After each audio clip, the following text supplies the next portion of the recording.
Hi again everyone, thanks for joining me. I would like to talk to you today about a classic perfume in the Guerlain stable. A fragrance which is discontinued of course, but has remained a modern classic. It's considered to be one of the most beautiful masculine fragrances from Guerlain's portfolio, and indeed one of my most favorites. Now, the Chypre kind of classification for men is sort of overly represented in 1980s fragrances. They love that kind of oak, mossy, labdanum dry down. And this one's no difference. Today I'm going to talk to you about Guerlain's Derby. So Derby was released in 1985 and it's a Jean-Paul Guerlain creation. And in my opinion, I feel it kind of epitomizes all that is beautiful about the Chypre classification and perfumery. It is dry, it is wet. It is just a really unusual fragrance of contrasts, incredibly sophisticated, but not unapproachable. What I loved about Jean-Paul Guerlain's work at the time is that he was really training his focus on quality ingredients, training his focus on the vast history that he and his ancestors built with the Guerlain, the brand. I felt like he really hit his stride around that time, having learned from Jacques Guerlain and Aimé Guerlain. It's just a beautiful fragrance all around. It contains great top notes. There's Artemisia, there's mint, which I find really beautiful in this fragrance. Mint can be a tricky one without smelling too much like toothpaste or mouthwash. The mint in this just lends a little briskness, a little huff of cool air in that opening.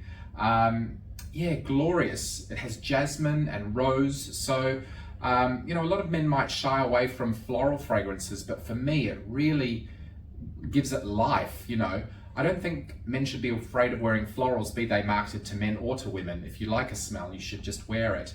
But in here, they're so seamlessly integrated, they're almost impossible to even detect. But I know that they're in there providing a wonderful backbone and support to the Chypre kind of notes, and also to that wonderful brisk bright flight. It also has oak moss, as I said earlier. Now, oak moss was obviously banned in perfumery around the 90s when the IFRA came into play, and they began examining raw materials used in perfumery, some which were respiratory sensitizers or some which were skin sensitizers. Oak moss ended up being a villainous protagonist in the play of many favorite fragrances that were made over the decades. So they trimmed it right back and replaced it with tree moss or synthetically reproduced it, but never got quite the same results. What I adore about the vintage Derby fragrances are that they contain true oak moss. And I freaking love it. I've never personally had a reaction to anything with oak moss in it. It's great the IFRA are out there examining these things, because there are people with high sensitivity who, in response to certain perfumes. But oak moss, unfortunately, was the death knell for many of the fragrances of old, and formulations were changed and things became almost unrecognizable. Fortunately, Derby, which has been in production several times since the 90s, has managed to retain a lot of that beauty, even though they might not be using true oak moss anymore. It's also got patchouli and labdanum, musk. Those sort of things are pretty true to Chypre style fragrances. But there's also leather in here. And it's not a leather which is typical of 2010 to 2020 type leathers, which are very sort of photorealistic leathers done synthetically. It's more of a bittersweet, tanned leather hide kind of thing. Like if you've ever smelled real worked leather from a tannery or something, it's got a lovely bittersweet napped kind of texture to it, and Derby has that in spades. Derby's been, likened to some of the other greats such as Jean Patou Bourhomme. There's kind of a family of masculines from that era which really are regarded as the best of the best. For me, Derby is my most favorite leather Chypre. It ticks all the boxes. It's effortless, but it's incredibly debonair. Gents, if you want the kind of to project the impression that you've got it together, you know, you're well put together, you're a professional.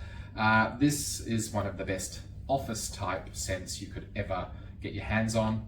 It is stratospherically expensive these days, unfortunately. I think the last time Derby released a version of this fragrance, Guerlain released a version of this fragrance, was around 2012. So it's been 10 years already since it was released and then discontinued a few years later. But we see it re-emerge from time to time over the decades. It comes back and then it goes again. So next time there's a release, scramble, grab a few backups. I certainly did. I'm just delighted to have, you know, various vintage versions at my disposal, and I really can't go past the 80s version. If you have a small windfall in the lottery or a scratchy ticket or something, seek out the original. It's fabulous, although the new ones are great too. Anyway, that was a quick rundown of Guerlain's Derby. I really hope you enjoyed this little video. Please comment below. Tell me if you've introduced yourself to Derby, if you're a fan, if it's not really your jam. I'd love to read the comments. And also hit the subscribe button, then you'll get notified when I upload new videos. Thanks for joining me today, and we'll talk soon.